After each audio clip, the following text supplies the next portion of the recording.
Hello friends, welcome to my channel Sahu science classes. तो friends, आज की वीडियो क्लास 11th वालों के लिए है, जिसमें हम फिजिक्स का मोस्ट इंपॉर्टेंट टॉपिक करने वाले हैं, जो कि विमा चैप्टर का है। एक जूल को अर्ग में परिवर्तित कीजिए। लास्ट वीडियो में हमने न्यूटन को डायन में कैसे परिवर्तित करते हैं वो बताया था। अगर आपने नहीं देखा है तो उसको आप देख लीजिएगा। तो आइए शुरू करते हैं। सबसे पहले हम देखेंगे कि एक जूल यानी कि जूल किसका होता है? मात्रक। ये होता है कार्य का, और ये होता है एमकेएस पद्धति में। तो एमकेएस पद्धति में जूल कार्य का मात्रक होता है, जबकि अर्ग होता है सीजीएस पद्धति में कार्य का मात्रक। ठीक है, अब हमें कैसे करना है इसको ध्यान से समझिए। सबसे पहले हमें एक तरफ बना लेंगे टेबल एमकेएस की और एक तरफ बना लेंगे सीजीएस की। अब हमने देखा एक जूल को परिवर्तित करना है, तो मतलब n1 बराबर कितना हो गया? 1। अब देखो u1 है ना, आप फॉर्मूला जानते हैं इसमें n1 u1 बराबर n2 u2 तो लगेगा, तो यहाँ पर क्या हो जाएगा? n1 1 हो जाएगा। अब u1 होता है मात्रक, मात्रक मतलब विमा, तो विमा के लिए क्या जाएगा? क्या होती है कार्य की? ml t की पावर -2, तो m1 l1 का स्क्वायर t1 की पावर -2। ठीक है, और m1 किसके लिए होगा यहाँ पर? किलोग्राम में, क्योंकि एमकेएस की बात हो रही है। तो एमकेएस में m किस लिए होता है? किलोग्राम में। l1 में किस में होता है? l1 इज इक्वल्स टू क्या होगा? मीटर में, और t1 होगा सेकंड में। ठीक है, अब आते हैं सीजीएस पे। सीजीएस में हमें यही तो निकालना है कि एक जूल में कितने अर्ग होते हैं, कितने, तो कितने का मतलब n2, और विमा तो भाई उनकी वही रहेगी, क्योंकि m2 l2 की पावर 2 और t2 की पावर -2। अब यहाँ पर m2 किस में होगा? ग्राम में होगा, वहाँ पर किलोग्राम में था। l2 किस में होगा? सेंटीमीटर में, वहाँ पर मीटर में था। यहाँ पर t1 सेकंड में था और यहाँ पर भी t2 सेकंड में, क्योंकि समय जो है वो बराबर रहने वाला है। अब आती है बात n1 u1 बराबर n2 u2 की। तो देखो यहाँ पर फॉर्मूला लगा सकते हैं, n2 बराबर n1 u1 अपॉन u2, और u1 अपॉन u2 की जगह पे पूरा आ जाएगा सेट हमारा, m1 upon m2, l1 upon l2 और t1 अपॉन t2। अब इसकी पावर a होती है, b होती है, c होती है। अब यहाँ पर हमने देखा a की जगह पे क्या था? 1 था, और देखो यहाँ पर 2 है, क्योंकि l1 स्क्वायर l2 स्क्वायर था तो हमने 2 लगा दिया। ऐसी सेम t1 की पावर कितनी थी? -2 थी। t2 की पावर कितनी थी? -2 थी, तो इसकी होल पावर -2 हो जाएगी। अब यहाँ पर हमने क्या करा? m1 की जगह किलोग्राम रख दिया, m2 की जगह पे ग्राम रख दिया, l1 की जगह पे मीटर रख दिया, l2 की जगह पे सेंटीमीटर रख दिया, t1 की जगह पे सेकंड, t2 की जगह पे सेकंड। सेकंड से सेकंड कैंसिल। तो देखो अब 1000 ग्राम होते हैं किसमें? 1 किलोग्राम में, तो 1000 ग्राम आ गए। ग्राम से ग्राम कैंसिल। मीटर की जगह पे 100 सेंटीमीटर, सेंटीमीटर से सेंटीमीटर कैंसिल हो गया। यहाँ बचा 1000 और यहाँ बचा 100 का स्क्वायर। 100 का स्क्वायर मतलब 10 की घात 4 और 3, 10 की घात कितने हो जाएंगे? 7 हो जाएंगे। तो हमारा आंसर कितना आ जाएगा? हमारा आंसर आ जाएगा n2 बराबर 10 की घात 7, यानी कि 10 की घात 7 अर्ग होते हैं एक जूल में। बस इतना ईजी था। देखिए आया समझ में कि नहीं आया? बहुत ईजी है। ठीक है, अब देखो सेकंड क्वेश्चन पे चलते हैं। देखो भौतिक राशियों के समीकरणों की सत्यता की जांच करना। किसी समीकरण के दोनों ओर के पदों की विमाएं एवं मात्रक समान होते हैं, तभी वह समीकरण सत्य होगा।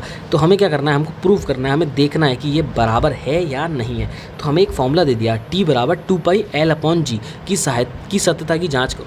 तो विमा से आप बहुत कुछ कर सकते हैं। तो आइए इसकी जाँच करते हैं कि क्या ये सूत्र सही है या गलत है।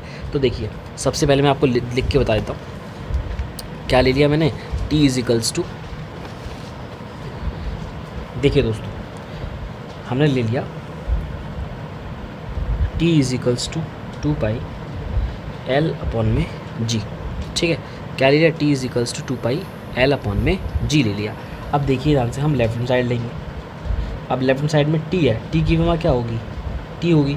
अब हम लेंगे राइट हैंड साइड। अगर राइट हैंड साइड की भी t आ गई तो इसका मतलब ये सही है सूत्र, और नहीं आई तो सूत्र गलत है। तो देखो 2π है, अब 2π कांस्टेंट को तो लेते नहीं है, क्या बचा? l/g। l क्या होता है? लंबाई, और g क्या होता है? त्वरण होता है। तो l के लिए आ जाएगी लंबाई, तो हमें l/g की विमा रखनी है।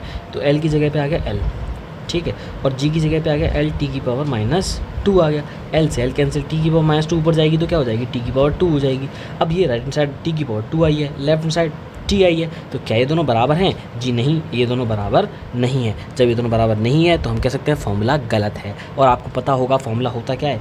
अंडर रूट में l/g होता है। अब अंडर रूट, इसका अंडर रूट करके देखो तो t स्क्वायर का अंडर रूट करेंगे, t निकल के आएगा कि नहीं आएगा? तो अब सही हो जाएगा अगर अंडर रूट लगा होगा तो। ठीक है, तो इस तरीके से आप सत्यता की जाँच कर सकते हैं, और बहुत ही इंपॉर्टेंट, बहुत ही ईजी है ये विमा का आपका चैप्टर। आइए नेक्स्ट देखते हैं। तो देखो नेक्स्ट है आपका, नेक्स्ट आपको देखो इस तरीके से दे देगा। मैं आपको 1 मिनट बताता हूँ।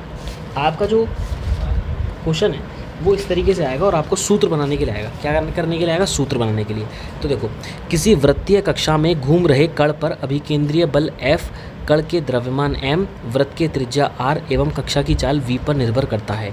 विमीय विधि द्वारा अभिकेंद्रीय बल के लिए सूत्र स्थापित करें। क्या बोला उसने? किसी वृत्तीय कक्षा में घूम रहे कण पर अभिकेंद्रीय बल F। तो जो अभिकेंद्रीय बल F है वो कण के द्रव्यमान m, वृत्त की त्रिज्या r एवं कक्षा की चाल v पर निर्भर करता है, यानी कि m, r और v पर इन पर निर्भर करता है।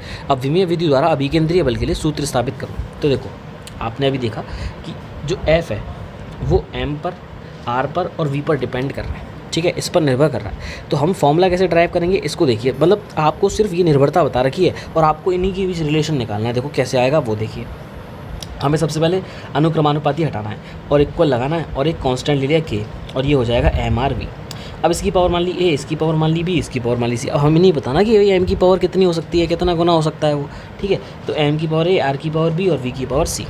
अब हमने क्या करा, हमने दोनों तरफ की विमाएँ ली। अब देखो f की विमा क्या हो जाएगी, और देखो k की वैल्यू मान ली हमने 1, k की वैल्यू क्या मान ली 1। तो देखो हमने देखा बल की विमा क्या होती है, ml t की पावर -2, यानी कि m की पावर 1 है, l की पावर 1 है, बराबर। अब देखो द्रव्यमान है, द्रव्यमान की पावर, द्रव्यमान है तो द्रव्यमान मतलब m हो गया, m की पावर a हो गई। इधर देखो r है, r मतलब हो गया त्रिज्या, यानी कि दूरी, दूरी की पावर कितनी हो गई, b हो गई।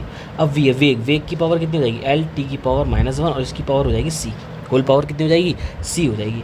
अब इधर और देखो m की पावर a, अब देखो l की पावर इसमें मल्टीप्लाई होगा, तो देखो l की पावर b, ये एक साथ हो गए दोनों, ये इन दोनों को एक साथ कर लिया। अब इसको कर लो, l की पावर c और t की पावर -c हो जाएगा, ऑफकोर्स सी बात है। अब इनको एक साथ कर लो, तो देखो m की पावर a का a हो जाएगा, l की पावर b और l का मल्टीप्लाई हो जाएगा, तो ये कितना हो जाएगा, l की पावर b प्लस c, क्योंकि बेस से होता है घाते ऐड हो जाती हैं, और t की पावर -c बचेगा। और इधर देखेंगे m की पावर 1, l की पावर 1, t की पावर -2। अब हमें क्या करना है, कंपेरिजन करना है। क्या करना है, कंपेरिजन। हमने देखा m है, m की पावर कितनी है 1, m की पावर कितनी है a, तो a बराबर क्या हो गया 1। क्लियर है मेरी बात, a की वैल्यू आ गई। इसके बाद में आपने देखा l की पावर b प्लस c है और यहाँ पर l की पावर 1 है, तो b प्लस c बराबर क्या हो जाएगा 1।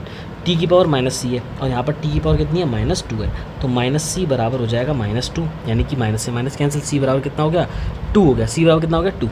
अब देखो c बराबर 2 हो गया, यहाँ रखेंगे तो b प्लस ब्रैकेट में 2 बराबर 1। अब ये उधर जाएगा तो माइनस का हो जाएगा, तो हमारा क्या हो जाएगा b बराबर 1 -2, जो कि हो जाएगा -1।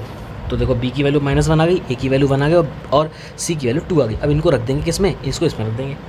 अब देखो इसको इसमें रख देते हैं, यहीं पर रख देता हूँ। देखो यहाँ पर रखेंगे f बराबर, तो देखो k को तो 1 रख दिया था हमने, m की पावर a कितना है 1 है, a कितना है हमारा 1 है, तो हमने 1 रख दिया, m की पावर 1। b कितना है हमारा, b है हमारा -1, तो r की जगह पे क्या आ जाएगा, r की पावर कितना आ जाएगा, r की पावर हो जाएगा -1 हो जाएगा, ठीक है। और हमने देखा c बराबर कितना है 2 है, तो v की पावर कितना हो जाएगा 2 हो जाएगा। तो देखो f इजिकल्स टू क्या हो गया m v² और r की पावर -1 अपॉन ले जाएंगे, अपॉन हो जाएगा, तो f equals to mv² upon में r हो गया। तो इस तरीके से देखिए आपको फॉर्मूला ड्राइव करने के लिए आएगा, जो कि बहुत ही ज़्यादा इजी है, इससे इजी कुछ भी नहीं है, तो आप आराम से कर सकते हैं। अगर आपको वीडियो अच्छी लगी तो वीडियो को लाइक कीजिएगा, चैनल को सब्सक्राइब कीजिएगा और फ्रेंड्स के साथ ज़रूर शेयर कीजिएगा ताकि वीडियो आगे जा सके। तो मिलते हैं बहुत जल्द नेक्स्ट वीडियो में। Good bye guys.